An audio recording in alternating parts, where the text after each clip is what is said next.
Donc pour me présenter rapidement, je suis réalisatrice de documentaires. Là, je fais un film sur la sexualité qui traite la sexualité, alors plutôt des femmes cisgenres en fait, et une réflexion sur la sexualité des femmes cisgenres dans la société actuelle et sur le patriarcat et ce que le patriarcat fait à cette sexualité-là. Et j'ai aussi coécrit ce livre-là, Notre corps nous-mêmes, le chapitre sexualité notamment, où on réfléchit à ces questions. Et en fait, c'est sur la base de ces travaux-là que j'ai essayé d'appliquer un peu ce qu'on avait mené pendant ces quelques années de recherche à deux séries que peut-être vous connaissez ou au moins vous en avez entendu parler, qui sont Buffy contre les vampires et Sex Education, qui a été mentionné là précédemment. Et donc je me suis dit, est-ce que toutes ces découvertes et réflexions sur la sexualité, les rapports de domination dans la sexualité, qu'est-ce que ça fait quand on les applique à deux séries comme celle-là? Alors juste pour savoir qui a déjà vu ou entendu parler, qui a déjà vu un épisode de Buffy contre les vampires ici? Ok. Et qui a déjà vu un épisode de Sex Education? Bon, voilà, c'est pour ça que je me dis qu'on va pouvoir aller peut-être un peu à l'essentiel et que je passerai moins de temps à présenter le contenu des séries, même si je ferai un rapide récap. Mais voilà, parce que je me disais bien que c'était des référentiels communs. Et en fait, c'est aussi pour ça que je les ai prises. C'est dans le sens où c'est des séries, pour les deux, présentées comme plutôt progressiste, ou si ce n'est progressiste, même féministe, avec une réflexion assez poussée, ou en tout cas Buffy étant notamment ces dernières années présentée vraiment comme une série un petit peu iconique du féminisme, ou en tout cas une série féministe. C'est une lecture qui a pu avoir lieu aussi un peu a posteriori. Donc là, je voulais vous montrer ça parce qu'on a cet article dans Libération. On va avoir RTL aussi. Pourquoi Buffy est-elle l'héroïne féministe par excellence? Dans Combini aussi, Buffy fait avancer à coups de pieux la cause féministe. Donc on est vraiment dans cette représentation-là. Et je voulais questionner ça, ces deux séries-là, parce que Sex Education, c'est aussi une série qui est présentée comme une des plus avancées ou progressistes sur justement les questions de consentement, les questions d'éducation à la sexualité. Je me suis dit que c'était intéressant de les prendre pour objet exactement pour ces raisons-là, et donc de les décortiquer un petit peu ensemble. Voilà à peu près ce qu'on va faire pendant donc l'heure qui vient.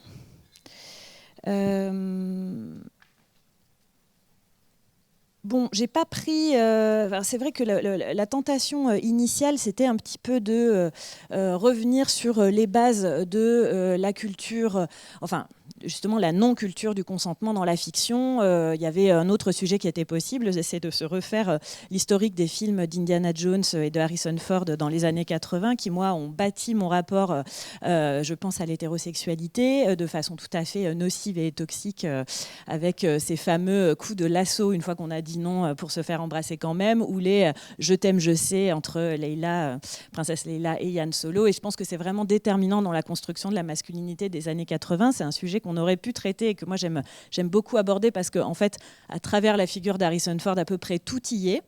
N'empêche que ce que je voulais éviter, c'est qu'on se retrouve dans cette situation de dire oui, mais aujourd'hui, ça va mieux. Et moi, c'est le ça va mieux qui m'intéresse, je crois, là, aujourd'hui, précisément dans cette présentation, parce que je ne suis pas sûre, après tous les travaux que j'ai faits, là, je ne vous ai pas dit aussi, mais je donne un cours à l'université Paul Valéry, donc en tant qu'intervenante extérieure, je n'ai pas de poste universitaire, mais je donne un cours qui s'appelle Sexe, race et classe au cinéma, et où on analyse les rapports de domination dans les films à travers les représentations. Donc c'est aussi sur ces travaux-là que je me base pour la présentation d'aujourd'hui. Et donc, j'en suis venue à questionner pas mal cette idée de ça va mieux, ou en tout cas, on est sur quelque chose de linéaire, de progressif, qui fait que de 10 ans en 10 ans, c'est de mieux en mieux, sachant que le enfin bien, on ne sait pas quand c'est sur cette ligne-là, mais voilà, ça ramène quand même à l'idée qu'il suffirait d'être patient et patiente pour y arriver enfin un jour. Ce que je questionne grandement, puisque, et là vous le verrez à travers la présentation, moi ma question c'est plutôt celle du rapport de force en fait entre des groupes dominants et dominés dans une situation donnée. Bon, donc je me suis dit, dans les séries où ça va mieux, qu'est-ce qui va bien et puis qu'est-ce qui va peut-être pas si mieux que ça. Voilà pourquoi, le pourquoi aussi de ce corpus. Bon, alors concernant Buffy, Buffy, bon, je fais quand même un rapide résumé pour les personnes. Bon, est-ce que quelqu'un n'en a vraiment jamais entendu parler et a besoin que j'explique ce que c'est que cette série? Vous avez le droit. C'est dur comme question s'il y a une seule personne, vous savez. Ok, la réponse est oui, très bien, merci. Donc, Buffy contre les vampires, c'est cette série créée par Joss Whedon, donc avec Sarah Michelle Gellar en actrice principale, qui va représenter donc Buffy, qui est The Slayer, qui est celle qui va avoir une mission à vie, en fait, non rémunérée d'ailleurs, de tuer les vampires et autres démons qui pourrissent la vie de Sunnydale, sa petite ville où elle est au lycée. Donc, c'est vraiment une série qui va mélanger à la fois le côté teen movie, enfin la série teenager avec tous les codes de la découverte des relations, de l'amour, de la sexualité, de l'amitié, le fait de grandir. Il y a vraiment toute une caractéristique initiatique à cette série. Et en même temps, voilà ce côté fantastique avec loup-garou, vampire, démon et sauvage de monde à intervalles réguliers, qui fait que c'est assez unique en son genre. Bon. Donc voilà, ça va être ça le récit de la série, avec chaque année Buffy qui progresse dans sa scolarité et qui arrive petit à petit vers l'âge adulte. Bon, une caractéristique de la série que je pose là dès maintenant et qui, moi, me paraît être aussi explicative du fait qu'elle est devenue assez iconique, ou en tout cas, elle est qualifiée de féministe par pas mal de monde, c'est parce que la série autorise un ton assez libre et assez peu courant dans les petites piques adressées aux clichés, aux caricatures des hommes cisgenres. Il y a notamment pas mal de blagues, alors qu'on pourrait appeler misandres, qui vont être des petites blagues sur la fragilité émotionnelle de donc Alex, qui est en fait Sanders. Enfin bon, ils n'ont pas traduit pareil en anglais et en français. Mais voilà, on voit Willow, là, qui est la meilleure amie de Buffy, qui dit qu'est-ce que les hommes sont fragiles. En fait, il y a énormément de petites remarques acides destinées aux garçons, qui d'ailleurs se comportent pas toujours très bien dans la série et au fil des saisons. Qui vont ne pas prendre leurs responsabilités ou alors se barrer le mariage, se comporter mal dans les interactions sexuelles. Et en fait, les filles de la série, qui sont nombreuses, le disent et le critiquent entre elles dans une forme de solidarité. Il y a pas mal de personnages féminins, donc Buffy que vous avez vu, Willow qui est elle, la petite amie de Willow, on y reviendra, la mère de Buffy, la sœur de Buffy. Et en personnage masculin, il y en a aussi, mais en fait, ils sont plutôt rapportés à Buffy, c'est-à-dire son ami, son petit copain, etc. Donc on est à travers son personnage à elle dans les relations, ce qui n'empêche pas, petite parenthèse, quand même une forme de male gaze quand même dans cette série, où le corps de Buffy est quand même carrément filmé très régulièrement et sexualisé dès qu'elle a 16 ans, puisque sa première histoire d'amour, c'est un vampire de 214 ans qui tombe amoureux d'elle alors qu'elle n'est qu'au collège. Voilà, donc c'est formidable. Mais bon, voilà, je passe là-dessus. Donc voilà, c'est pas l'idéal non plus de ce point de vue-là, mais c'est pas le sujet du jour, puisque aujourd'hui, on va vraiment s'intéresser aux interactions sexuelles dans Buffy. Dernière petite parenthèse quand même pour vous planter le personnage. On parle quand on dit Buffy est la série féministe par excellence et tout, enfin dans la presse, moi il y a une question qui me revient aussi, c'est que ce personnage quand même, c'est une adolescente qui doit en gros gérer sa famille, s'occupe de ses potes, qui materne tout le monde, qui en plus doit sauver le monde à intervalles réguliers et se battre contre des démons qui font 3 fois sa taille. Et je trouve finalement que ça représente assez bien le niveau d'exigence qu'on a demandé aux femmes, femmes cisgenres notamment, dans les années 90, avec ce truc de pouvoir tout faire aussi bien qu'eux en n'ayant pas les mêmes outils. Et donc, on a Buffy qui fait 1m55 et qui est comme ça, et qui est quand même, alors c'est un don, mais censé avoir la masse musculaire nécessaire à éclater des démons qui font 5 fois sa taille. Donc, voilà, c'est quand même une thématique aussi qui est assez intéressante dans cette représentation-là. Est-ce que c'est féministe de mettre la barre si haut? Je pose la question, mais voilà, ça c'est pour une autre fois aussi. Je fais donc voilà, mais il n'empêche que la série, elle a je pense, cette lecture des rapports de genre qui sont assez intéressants. Et quand on regarde, les vampires, je pense que ça vous a sûrement déjà percuté l'esprit. Il y a quand même quelque chose de très métaphorique voire pas si métaphorique que ça, mais un peu direct, sur la relation avec les vampires. Je ne sais pas si vous avez vu Twilight, mais enfin, quand même, la morsure, c'est toujours une allégorie pas très dissimulée de l'acte sexuel, en fait. Et il y a quand même toute une lecture qu'on peut faire aussi de Buffy, dont la mission est de planter des pieux dans le cœur des vampires qui sont en train d'agresser les femmes dans la rue la nuit, principalement. Enfin, voilà, il y a plein de situations comme ça. Ils agressent aussi des hommes, mais bref.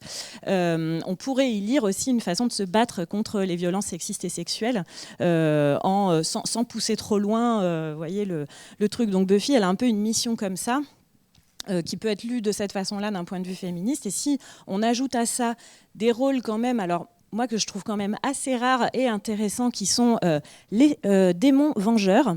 Donc là, on a un exemple de vengeance entre deux démons qui se racontent au café leurs derniers méfaits, qui sont donc des démons vengeurs de sexe féminin, en tout cas d'apparence cisgenre dans le monde des humains.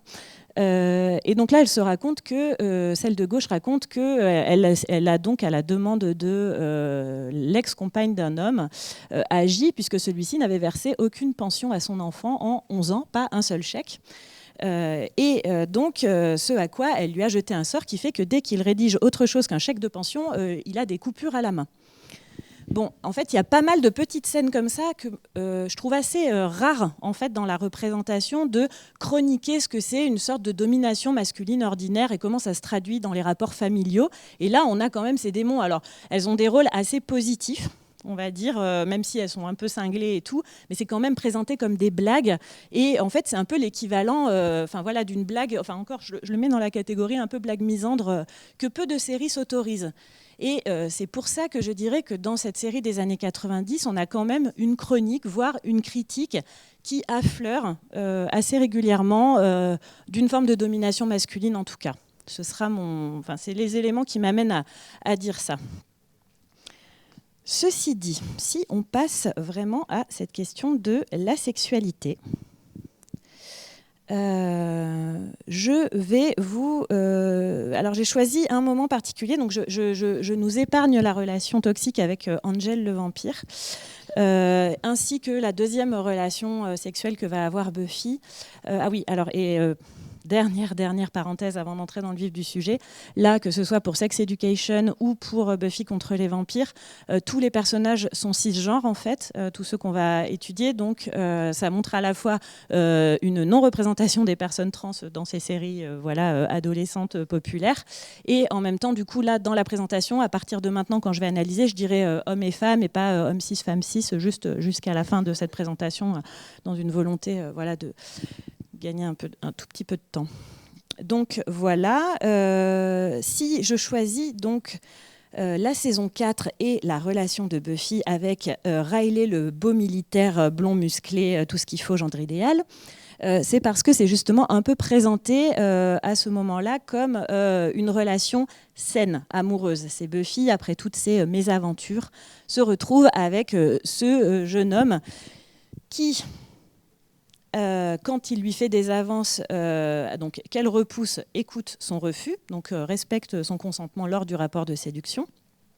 Il a beau lui dire « personne n'a encore jamais eu cet effet sur moi », sa réponse est claire, c'est non. Et alors du coup, il la laisse partir dans cette scène, il ne fait pas une crise, etc. Il ne fait pas de pression, il ne l'attrape pas avec un lasso. On se dit quel progrès depuis les années 80. Ce qui n'empêche pas, quelques temps plus tard, et tout le monde l'avait bien compris en regardant, que le non n'était que temporaire, et le temps que Buffy se rende compte qu'elle est en train de rater, elle revient vers lui. Et donc ce jeune homme qui est, comme on disait, présenté vraiment, c'est la figure. Alors il n'est pas au lycée, mais il pourrait être capitaine de l'équipe de football, vous voyez, dans le genre. La valorise beaucoup en lui disant qu'elle est forte, qu'elle commande et que ça lui plaît. Alors ce ne sera pas si simple tout le long. Au bout d'un moment, il va quand même faire une petite crise de masculinité fragile un peu plus tard parce que ça va trop le perturber qu'elle soit si forte. Mais n'empêche qu'elle est valorisée là-dedans et c'est présenté comme une possibilité de relations saines, comme je vous disais. Et moi, ce que je me suis demandé, c'est mais alors comment les gens font l'amour dans une relation saine ? Alors déjà, il se demande avant. Bon, alors là, on le voit qui dit on n'est pas obligé de le faire. Elle dit je sais, si tu préfères attendre. Je suis prête, j'en ai envie. Bon, là, c'est encore l'humour de la série puisqu'il s'agit en fait de visiter le local militaire de Riley. Tout cet échange a lieu avant, mais en fait, il a aussi lieu dans la série peu de temps avant qu'on les voit pour la première fois avoir un rapport. Ce qui est intéressant puisqu'il s'agit de faire de la métaphore, on l'a bien compris. Et donc, j'en arrive à Faith. Faith, comment vous me trouvez? Donc c'est l'antagoniste de Buffy. Elle aussi, donc c'est dans cette saison 4, c'est une Slayer également. Sa mission est de tuer des monstres, sauf qu'un jour, elle tue par mégarde un homme qu'elle avait pris pour un démon. Et à partir de là, le goût du sang l'atteint et elle devient très méchante. Et comme si ça ne suffisait pas, elle est brune lorsque Buffy est blonde, elle s'habille en noir alors que Buffy a des habits plutôt girly, shiny, et elle met du rouge à lèvres sombre, ce qui est le signe, on le sait, du fait d'être démoniaque dans la société. Donc Faith, c'est une antagoniste et qui par ailleurs est aussi une âme blessée, on l'aura compris parce que ça va avec. Et donc quand elle voit ce petit coupelinet blondinet idéal alors qu'elle sort d'un coma et qu'elle revient à Sunnydale, elle poursuit des desseins maléfiques. Et à l'aide d'une bague magique, elle va arriver à intervertir de corps avec Buffy. Donc là, c'est le moment de l'intervertissement. Et je vous le montre parce qu'il faut arriver ensuite à se projeter dans le fait que ça, c'est Faith. Ça, c'est Buffy. Donc ça, c'est Faith, on est d'accord. Enfin, en même temps, vous avez compris. Et ça, c'est Buffy qui essaye de dire « laissez-moi partir » parce que, du coup, Faith est arrêtée. Mais donc, voilà. Que va faire Faith dans ce corps de Buffy? Buffy, donc, la prude à la sexualité tout à fait... comme on l'a vu, quoi, bien comme il faut. Eh bien, elle va aller s'éclater en boîte de nuit. Elle va aller allumer des garçons. Elle va aller même draguer le vampire Spike, qui est un des personnages qui évolue beaucoup au cours de la série, mais à qui elle fait quand même des allusions assez explicites.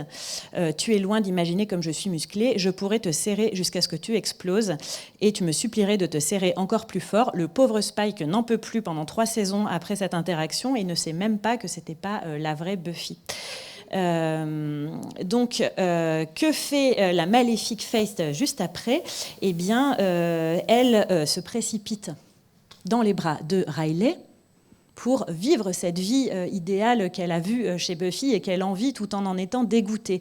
Bon, il y a un côté un peu... la sexualité de Faith, elle est présentée comme vraiment débridée, voire un peu maladive. Hein. Elle prend les hommes, elle les jette, elle fait l'amour avec... enfin, plutôt, elle baise avec Sanders, le meilleur ami de Buffy, qui fait sa première fois avec elle et qu'elle vraiment, elle jette le lendemain. Et elle n'arrête pas de dire tout au long de la série, on s'en fiche, il faut s'éclater, etc., etc. Mais comme si elle était en même temps coupée de ses sentiments et qu'elle était dans une hypersexualité qui pourrait vraiment avoir l'air problématique ou en tout cas cacher d'autres problèmes. C'est vraiment insinué comme ça. Alors, je m'arrête là parce que je crois qu'on a déjà l'essence de ce que je veux vous faire repérer dans cette séquence, c'est qu'en fait, ce que je trouve étonnant, c'est qu'à la fois tout ça est pathologisé et en même temps, c'est le seul moment dans la série où on va avoir clairement des paroles qui négocient l'acte sexuel qui va suivre. Et je trouve ça intéressant parce que quand elle dit « comment me veux-tu ?» etc., alors certes, c'est dans un geste de plutôt d'aller vers le désir de Riley et que lui soit en train de poser ce qu'il veut, mais n'empêche que si là, il répondait « et toi, tu veux quoi ?» en fait, on rentrerait dans un vrai dialogue lié par exemple à négocier ce rapport sexuel, ce qui est plutôt montré comme quelque chose associé à une sexualité négative en fait. Et ça, je trouve ça intéressant parce que de la même façon, le fait de se mordiller les lèvres, le fait d'évoquer la levrette, qui est aussi une position démoniaque par rapport aux missionnaires, tout ça, c'est quelque chose finalement qui vient poser des normes assez claires en termes de rapport sexuel. Et en termes de sexualité, avec le bien, le mal. Et ce qui est assez aussi paradoxal dans la série, c'est que pour autant, toute cette sexualité vampiresque, démoniaque, est quand même présentée comme beaucoup plus fun, ou en tout cas beaucoup plus excitante, puisque plus tard, Buffy va, alors la vraie Buffy cette fois, coucher avec Spike, le vampire, et dira qu'elle n'a jamais pris autant son pied, dans une sexualité où pour le coup, il y a plus de violence physique. Donc tout ça est assez paradoxal, et en fait, on joue à la fois sur la question de la morale, tout en disant que la morale empêche d'avoir avoir du plaisir, que communiquer finalement c'est pas si bien que ça, ou alors juste au moment de la rencontre. Et il y a tout un cadre en fait qui est assez symptomatique, je trouve, de comment on envisage les rapports sexuels, les barrières qu'on met, et qui est assez loin, on pourrait dire, d'une sexualité où on prend pleinement en compte les désirs mutuels des partenaires, avec une attention, ne serait-ce que pour le clitoris de Buffy, qui n'a pas beaucoup de place dans cette série. C'est vrai, hein, donc je vous dis ça pour ensuite en venir à, alors là, toujours une autre relation qui cette fois est non hétérosexuelle, parce que je trouve aussi que c'est intéressant dans la façon de représenter, et là ça nous sera notre bascule vers Sex Education, qui pour le coup est beaucoup plus explicite, puisque Buffy a aussi été beaucoup saluée dans les années 90 pour le fait qu'il y ait une relation lesbienne d'un personnage principal qui dure donc sur plusieurs saisons, hein, donc de Willow, la meilleure amie de Buffy, avec Tara, qui est donc une jeune sorcière qu'elle rencontre dans un groupe de Wicca. Et donc toutes les deux se retrouvent autour de leur passion commune pour la magie, qui est comme par exemple la magie de faire flotter cette rose, puis les feuiller pétale par pétale. Voilà, c'est ça l'effet que ça fait à peu près, visiblement. En se tenant les mains, tout ça. Et puis donc après, elles font encore un peu de magie ensemble. C'est très intense. Alors il faut se faire confiance quand même pour faire ça, parce qu'on l'a jamais fait. Mais elles se font confiance, ça c'est bien. Et donc ça c'est, je ne sais pas si vous voyez bien l'effet de la magie la deuxième fois sur Willow, ça a l'air pas mal. Et c'est la seule façon dont va être abordée de façon métaphorique leur sexualité pendant longtemps. C'est-à-dire que alors qu'on a Riley et Buffy à qui passent leur vie au lit, d'ailleurs au point qu'il y a tout un épisode, c'est parce qu'ils ont un mauvais sort qui fait qu'ils ne peuvent pas s'empêcher de faire l'amour. Elle, c'est toujours col roulé et regard doux, quoi, mais très peu, ne serait-ce que de baiser, puisque le premier smack, enfin je sais pas comment disent les jeunes, qui se font, qu'elles se font, a lieu une saison plus tard, quand même. Donc on les voit pas s'embrasser. Et la première fois où elles s'embrassent un petit peu goulûment, à pleine bouche, Tara meurt genre 30 secondes après. Et vraiment, là, on retrouve un des tropes assez fréquents, qui est le trope bury your gays, hein, qui a été analysé, qui est le fait de faire mourir, et de façon un peu punitive, les personnages homosexuels. Alors, il y a une sous-représentation des lesbiennes, vraiment, alors déjà, une sous-représentation des personnages homosexuels, des orientations sexuelles non hétéros, queer, n'en parlons pas, mais alors, en plus, là, c'est assez frappant, puisque, alors... quand on parle de ça, moi je pense que c'était une réelle avancée, et d'ailleurs ça a été une des raisons du succès de la série, pour enfin qu'il y ait une relation lesbienne qui soit représentée quelque part dans une série pour adolescents. Donc on est dans les années 90 encore, mais n'empêche que ça va pas très très loin. Et alors l'argument qu'on entend souvent, c'est oui, mais c'est parce qu'ils pouvaient pas à cause de la censure. Et alors je trouve ça intéressant, je me suis dit ah bah oui quand je l'ai entendu la première fois, sauf que vous allez voir ce qui va suivre. La censure, visiblement, la sexualisation pose moins de problèmes quand elle passe par Sanders, le meilleur ami, qui trouve que quand il voit faire deux femmes de la magie ensemble, il fait de la magie tout seul, voyez. Et alors déjà, ça c'est assez explicite, c'est-à-dire qu'on a quand même une sexualisation de leur relation, et la fois où elles sont le plus érotisées, c'est-à-dire avant même qu'on les ait vues s'embrasser sur la bouche, c'est dans un épisode où il y a une sorte de rêve, où chacun se retrouve prisonnier de ses rêves et de ses fantasmes, et donc le fantasme, on découvre que ce qu'il y a dans l'inconscient de Sanders, c'est donc sa meilleure amie et Tara à l'arrière d'un van de crème glacée qu'il conduit, qu'il regarde et qui l'invite à venir avec lui. Et alors, c'est là qu'elles se touchent, on voit du soutien-gorge, c'est là où elles sont le plus dénudées. Et donc, en fait, finalement, la censure d'une relation lesbienne est plus forte que la sexualisation des lesbiennes à travers un regard masculin. Donc, c'est pas une question de degré de sexualisation, c'est plutôt une question de à quel point on échappe au contrôle, disons, d'une sexualité hétéronormée masculine. Enfin, voilà, moi, je pense que c'est plutôt ça qui pose problème, visiblement. Donc voilà, je finis là-dessus. Pour Buffy, bon, vous avez compris en synthèse, hein, je pense que c'est à la fois ce positionnement féminin, voire féministe, sur des réflexions aussi sur la société patriarcale, et en même temps des trucs très, très clichés et un peu lourds sur la sexualité, qui ne nous donnent pas de grandes pistes d'émancipation. Mais voilà, c'est assez clivé sur cette série des années 90. Et je passerai donc à la suite, qui donc vous connaissez encore mieux, j'imagine. Juste, qui a vu la saison 3 ? Ah non, mais vous êtes à fond, en fait, d'accord, je vois. Parce qu'alors moi, j'ai fait mon truc, j'ai tout préparé pour ce séminaire, donc je me suis dit, allez, je me concentre sur la saison 1 en analyse, puis je regarde la 2 avant d'arriver, donc je me suis retrouvée une semaine avant à être en x1,5 pour tout voir, pour avoir bien tout analysé avant de vous retrouver aujourd'hui. Donc, ce que je vais vous dire là dans les 20 minutes, 25 minutes qui restent, c'est ça, on a jusqu'à 5 et 10 ? Ouais, c'est ça. Ça va concerner la saison 1. J'ai vu le reste et le reste ne remet pas en question cette analyse-là, donc je préférais me concentrer sur cette saison d'exposition initiale parce que voilà, ça n'empêche pas l'analyse du reste et vous pourrez relire la saison que vous venez de voir avec les pistes de réflexion que je vais vous présenter aujourd'hui. Donc, Sex Education... Quand j'ai voulu vous en parler, je me suis dit, est-ce qu'on peut vraiment appeler ça une série féministe au même titre que Buffy ou une série progressiste ? Bon, et en fait, je me suis dit que la meilleure façon de le postuler ou de faire ce postulat, c'était quand même le positionnement de la série elle-même sur sa propre communication. Et on a notamment là ce petit manuel qui est sorti au moment de la sortie de la saison 2, qui était un manuel de sexualité positive, coordonné par Charlotte Abramoff, alors que vous ne connaissez pas forcément, mais qui est une réalisatrice et qui fait notamment les clips de Angèle en Belgique, qui a fait le clip de Balance ton quoi, donc qui est marqué dans une certaine esthétique, d'ailleurs qui est proche de celle de Sex Education, ce côté un peu à la fois rétro et très coloré. Et donc elle a coordonné ce manuel avec plein de conseils de sexualité positive. Voilà. Enfin, et ça, c'est son édito du début. Le sexe, c'est cool. La volonté que tout le monde ait accès à une éducation sexuelle décomplexée, avec la possibilité d'écouter la parole, de se laisser aller à ce qu'on désire, à nos fantasmes, et une vraie réflexion sur le consentement. C'est d'ailleurs la volonté aussi de la créatrice de la série, qui s'appelle Laurie Nunn. Et donc là, j'ai pris un extrait d'une interview dans The Guardian. Elle a été assez peu prolixe sur sa création, mais quand même, celle-ci, je la trouvais assez intéressante parce que je crois qu'elle explique aussi son positionnement dans la série. Elle se rappelle de sa propre expérience d'éducation sexuelle, pratiquement non existante à l'école. Et c'est assez ironique puisque c'est elle qui a fait ce show-télé, commente le Guardian. On ne parlait pas de plaisir féminin du tout, dit la scénariste. Et maintenant, je suis dans ma trentaine et j'ai l'impression de juste commencer à connaître le langage de mon propre corps.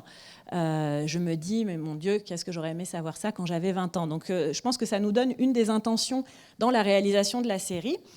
Et alors moi, ce qui m'a interrogée, c'est dans ce cas-là, si c'était ça son intention, si c'était vraiment la découverte de sa sexualité, pourquoi ce choix de 2 personnages principaux, donc masculins, qui sont tous les 2 des hommes cisgenres, l'un hétérosexuel, l'autre homosexuel, Otis et Eric. Et donc elle explique qu'elle a choisi d'écrire le personnage d'Otis, qui est donc le fils d'une sexothérapeute qui se retrouve à donner des conseils en sexualité payants dans les toilettes de son lycée à tout un chacun. Avec l'aide de Maeve qu'on a vu dans l'image précédente. Donc la question c'était pourquoi avoir choisi ce personnage masculin en premier rôle, et donc elle disait que c'était plus facile pour elle de l'écrire et puis que c'était moins cliché parce que les filles justement sont plus douées pour l'empathie, la communication souvent, et que donc ça a amené à quelque chose de moins drôle, moins sujet à subversion, etc. Donc elle a pris ce parti d'avoir ces 2 personnages, donc ce personnage masculin central, et puis de développer autour de ça. Alors peut-être une hypothèse que je fais aussi, et vous verrez pourquoi dans mon déroulé, c'est que n'étant elle-même visiblement pas très à l'aise avec les questions de plaisir liées à son propre corps, qu'elle est visiblement en train de découvrir en même temps qu'elle écrit la série, on a parfois l'impression qu'elle ne sait pas trop quoi en dire. Alors, je ne suis pas là pour démolir cette série. Je suis là pour poser des questions que personne ne pose. Ne m'en voulez pas, je l'ai trouvée assez chouette aussi sur plein d'autres points, mais je vais me concentrer sur des trucs que j'ai repérés et qui me paraissent intéressants à analyser. Bon, alors je m'arrête à cet endroit-là. parce que je trouve que cette scène, elle nous donne déjà énormément d'éléments pour comprendre ce qui va se jouer par la suite, à savoir qu'il y a ce ton hyper joyeux, festif autour de la sexualité, un peu, ça revient plusieurs fois la thématique des hormones en furie, mais en tout cas l'idée que tout le monde est en train d'explorer plein de choses différentes. Il y a tout de suite une représentation plurielle des orientations sexuelles avec ces deux personnages qui ont qui ont cette discussion, donc Otis et son meilleur ami Eric. L'un est blanc, l'autre est noir aussi, donc il y a vraiment une réflexion sur les représentations aussi en termes de couleur de peau, de race entre guillemets, et il y a en tout cas la volonté qu'on a aussi dans plusieurs autres séries Netflix d'être dans cette pluralité des représentations. Si on analyse ça, il y a aussi fugacement, mais ce couple de femmes, donc lesbiennes, qui visiblement vont pas tarder à passer à l'acte, c'est ce que commente Eric. Il n'empêche que quand on regarde dans le détail, combien de temps est occupé par le fait que Otis n'arrive pas à se masturber ou n'arrive pas à avoir de rapport, et par l'histoire d'Eric qui cherche à avoir un premier rapport dans cette scène introductive, et combien de temps est attribué à une question par exemple de sexualité concernant des femmes de la séquence. On a une phrase sur le couple de lesbiennes, et Maeve, le premier commentaire quand elle arrive, on ne sait pas encore quel est, c'est quand même un commentaire très male gaze sur la taille de ses seins. Ce qui pose question quand même sur la définition déjà de la narration, parce qu'après, comment sortir de ça quand c'est ça la base narrative et scénaristique. Et en fait, c'est vers là que je vais, c'est-à-dire qu'on a vraiment cette ambivalence dans cette série entre une culture du consentement assez forte, plein de négociations, plein de représentations de scènes, de sexualité différentes, multiples, plurielles, une volonté de pousser à explorer ses désirs, et en même temps un déséquilibre assez fort entre les problématiques traitées relevant de la sexualité masculine, cisgenre, hétérosexuelle ou homosexuelle, et celles relevant d'une sexualité féminine, cisgenre. Alors il n'y a que des personnages cisgenres dans cette saison. Dans la deuxième, il y a 2 personnages non binaires et pas de personnes trans, personnages trans. Donc voilà, mais donc il y a un peu cette ouverture générale. Là, je vous ai mis cette capture d'écran parce que Eric va à la fois explorer plusieurs relations homosexuelles à travers la saison et la série, mais aussi vraiment réfléchir à son expression de genre, variant d'une expression de genre, on va dire, plus calée sur les codes masculins ou neutres, après un moment où il a vécu une agression homophobe, et à d'autres moments où, c'est vrai que c'est flagrant sur cette image, non, on voit rien du tout, où il se maquille beaucoup, il porte des habits très colorés, on va presque par moments vers du drag en fait, mais sans que ce soit dit comme ça, mais voilà, il y a quand même toute cette exploration de son expression de masculinité qui est super intéressante, et qui, enfin, il n'y a pas le parallèle exact pour une personne, un personnage féminin dans son exploration de sa féminité, en revanche, dans la série, même s'il y en a plusieurs. Je viens aussi aux personnages féminins, en fait, donc principaux, qui vont être la mère d'Otis, la sexothérapeute Jane Milburn, Maeve, qu'on vient de voir, qui est son love interest, ce qui fait le long de la série, dont ils ou pas se mettre ensemble. Il y a aussi Lily, Ola, qui est la petite amie de Otis, enfin plusieurs personnages comme ça. Donc il y a de nombreux personnages féminins. La série passe largement le test Bechdel, comme on le demande parfois, mais ces personnages ne sont pas traités au même niveau que les personnages masculins. Alors je développe un petit peu ce point. Je viens à cette scène, alors là je ne vous montre pas la scène, mais une capture, parce que je me suis intéressée à donc, cette relation lesbienne qui nous est présentée dans la première séquence. Avec donc comme je vous le disais, les personnages ils ont des problèmes sexuels et ils viennent en parler à Otis. Et donc là le problème que rencontrent ces 2 jeunes femmes, c'est que l'une n'arrive pas à avoir de plaisir dans sa sexualité lesbienne. Alors la situation qui est présentée, c'est qu'elles sont toutes les 2 sur le lit et qu'il y en a une qui est en train de bourriner sur elle en disant alors t'aimes ça, etc. Ce qui pourrait être quand même tout à fait un schéma de relation hétéro où le mec est en train de faire son truc et où la fille ne ressent rien et ne le dit pas. Enfin, c'est souvent quelque chose qui est présenté quand on veut faire des blagues sur les relations hétéro-ratées, c'est quand même un peu typiquement ça.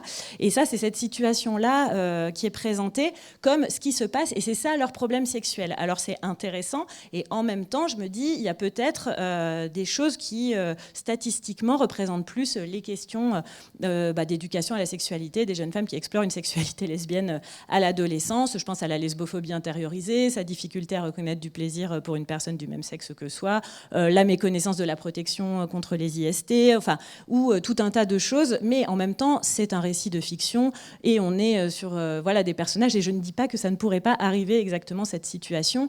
Elle pourrait aussi vouloir à tout prix plaquer un modèle hétérosexuel et le faire, mais c'est pas traité comme ça par la suite dans le récit. Donc c'est un peu ça qui a commencé à m'alerter. Je me suis dit, tiens, quels sont les problèmes sexuels auxquels sont confrontés nos adolescents? Et donc on a ces deux jeunes femmes lesbiennes qui n'arrivent pas à avoir de plaisir. Bon, ça aussi, statistiquement, c'est pas tout à fait ça le problème. Bon, bref, vous avez compris, vous avez vu le reste précédemment, ça m'interroge. On a ici ensuite Adam qui a un trop gros sexe et qui éjacule pas assez vite. Bon, ça c'est assez marrant, mais quand on y réfléchit en termes d'inversion statistique, quand même à 16 ans, que ce soit son problème, c'est intéressant. On pourrait se dire là aussi c'est une volonté d'inversion en fait, pour faire parler de la crainte de la taille du sexe et d'éjaculer trop vite. On a aussi Lily. Alors elle, son problème à 16 ans, c'est que personne ne veut la pénétrer. Bon, ça m'a quand même questionné aussi, que ce soit son problème, parce que quand on a 16 ans et qu'on crie dans les couloirs du lycée « Qui veut mettre sa bite dans mon vagin ?», je ne suis pas sûre que ce soit si difficile à trouver. Et que même des fois, on a un peu le problème inverse, c'est que même en disant rien, bon bref. Donc voilà, là je me suis dit aussi, est-ce qu'on est dans une inversion? Est-ce qu'on est en train de jouer avec ça? Tout ça me questionnait et je ne trouvais pas de truc pour organiser la réflexion par rapport à ça. Bon. On a ensuite cette situation, alors qui est une situation de revenge porn en fait, où une des jeunes femmes, Ruby, mais on ne sait pas que c'est elle, voit la photo de sa vulve envoyée à toute l'école. Alors tout le monde commente, on dirait le vagin de Chewbacca. Alors c'est vrai qu'il y a cet amalgame vagin-vulve qui se fait un peu souvent en anglais, mais on se dit que dans une série appelée Sex Education, peut-être ça aurait été bien qu'il y ait un moment quelqu'un qui contre, enfin j'en sais rien, mais moi je trouvais ça étonnant qu'on reste sur vagin. Ça vient dans les saisons ultérieures, mais c'est vrai que c'était une vraie question.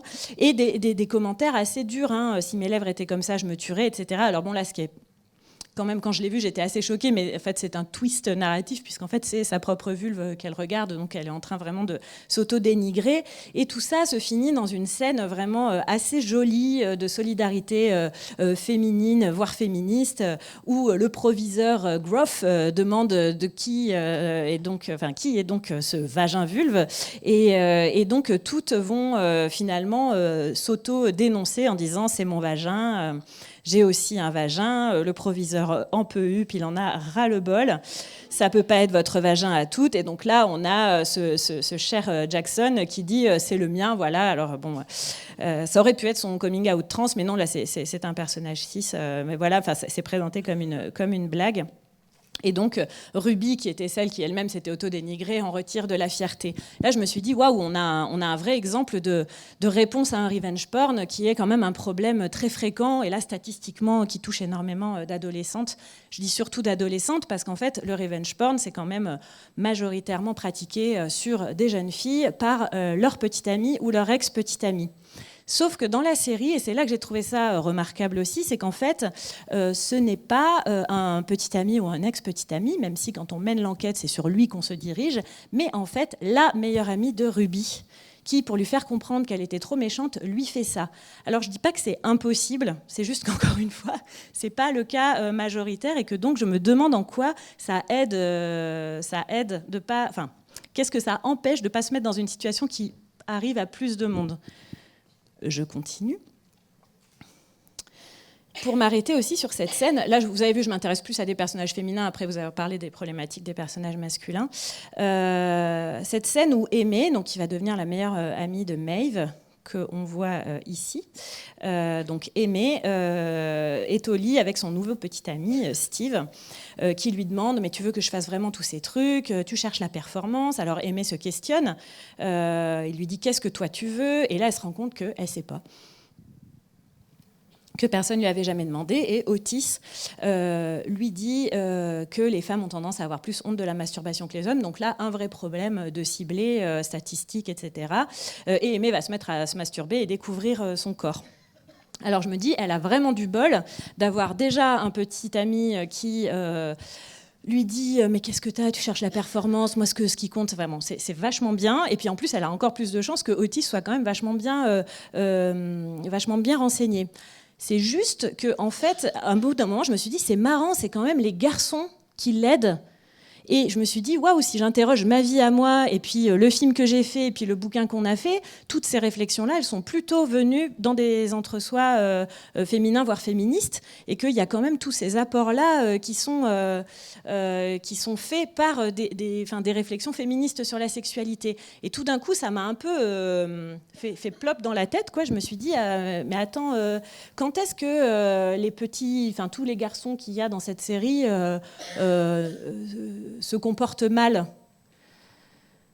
Quand est-ce qu'ils ont les comportements un petit peu nocifs, toxiques qu'on peut voir dans la masculinité, typiquement de collège, de lycée? Et en fait, presque jamais. C'est-à-dire que le fait d'être violent, ça vient d'un agresseur inconnu dans le bus, ça vient éventuellement du père d'Otis qui est coureur, mais c'est présenté de façon très négative. Mais tous ces hommes-là, de personnages principaux, sont assez exemplaires, sauf peut-être Adam, qui est donc le harceleur de Eric, avec qui Eric finit par sortir.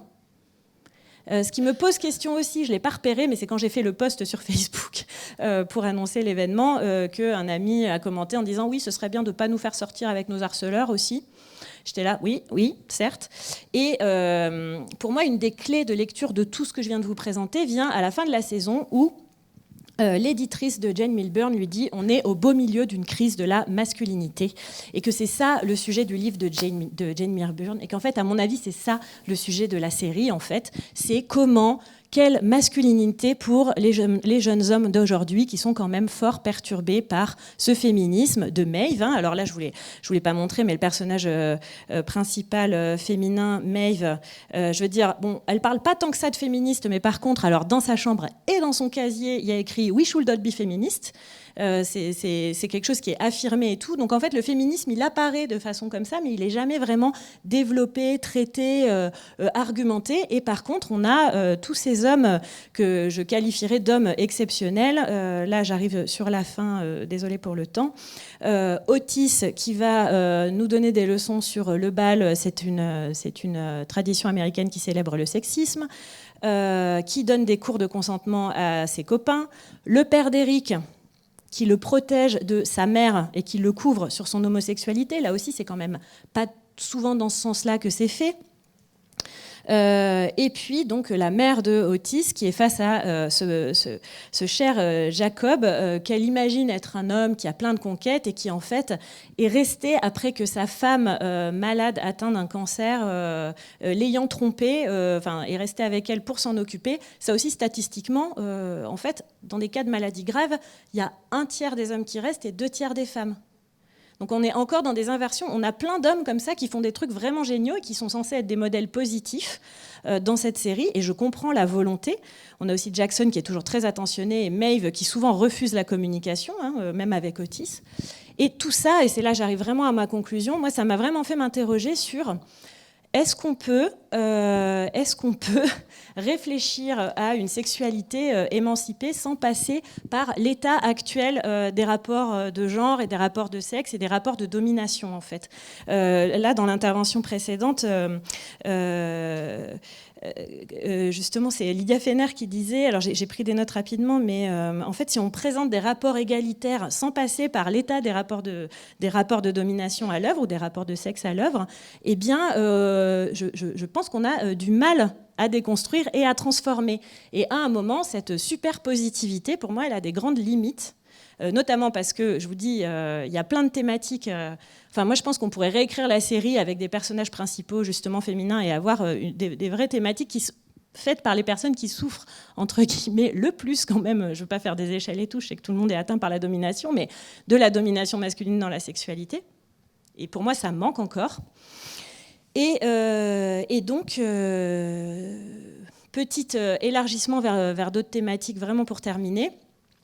Dans cette série, on a aussi un nombre assez important de couples mixtes, enfin je dis mixtes entre guillemets, mais de couples d'une personne blanche et d'une personne non blanche en fait. Dans la première saison, il y en a 7 et il y a un couple de personnes noires et 3 couples de blancs. Et en fait, ça m'a marqué aussi si je le rapporte à ce qu'on vient de voir, parce que pour autant, le racisme n'est jamais un sujet. Et en fait, on est à un moment dans une étape post on ne sait quoi, où tout est apaisé, tout est fini, ce n'est jamais questionné, alors qu'en fait, est-ce que justement d'avoir des récits comme ça maintenant, c'est pas un début de backlash où ça permet aux dominants d'avant d'imposer un nouveau récit où ils ont tout résolu et où tout va bien. Et donc voilà, ce sera ma conclusion. Tant qu'on n'aura pas, à mon avis, vraiment réfléchi à comment abolir le patriarcat dans la sexualité et ailleurs, le racisme, le classisme, etc., ça va être très compliqué de passer à ces récits positifs. Et ce sera tout pour aujourd'hui.